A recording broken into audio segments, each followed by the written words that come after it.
구TV 월드와이드입니다. 미국에서 한 70대 재소자가 90건의 살인을 저질렀다고 자백했습니다.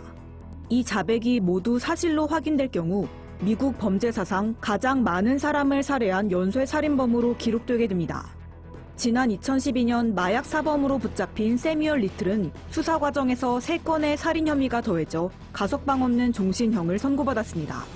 그런데 리틀은 최근 1970년부터 40년 동안 캘리포니아와 텍사스 등 16개 주에서 모두 90건의 살인을 저질렀다고 털어놨습니다.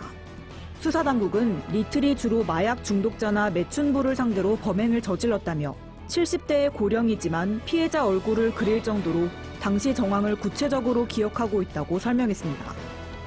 영국의 한 식당 체인이 가족 간 대화를 장려하기 위한 취지로 식당 안에서 휴대전화 사용을 금지하기로 해 눈길을 끌고 있습니다.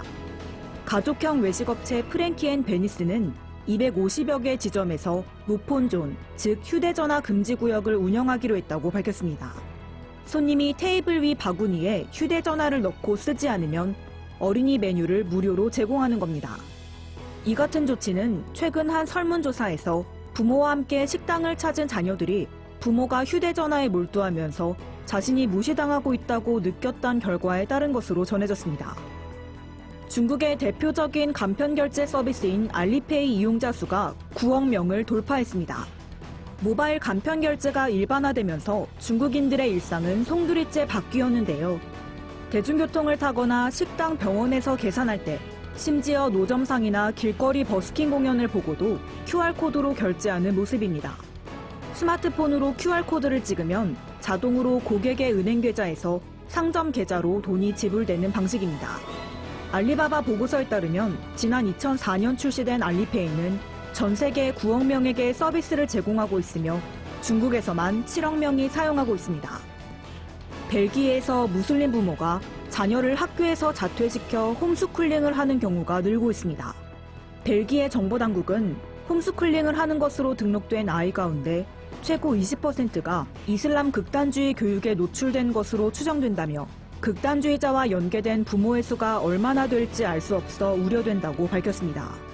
지난 2016년 벨기에 수도 브뤼셀에선 이슬람 극단주의자들이 연쇄 자폭 테러를 벌여 32명이 희생됐습니다. 또 그에 앞서 프랑스 파리에서 총격 테러를 일으켜 130명을 살해한 용의자들도 벨기에에서 자란 것으로 드러났습니다. 유럽연합 회원국들이 내년 유럽의회 선거를 앞두고 가짜뉴스 단속에 나섰습니다.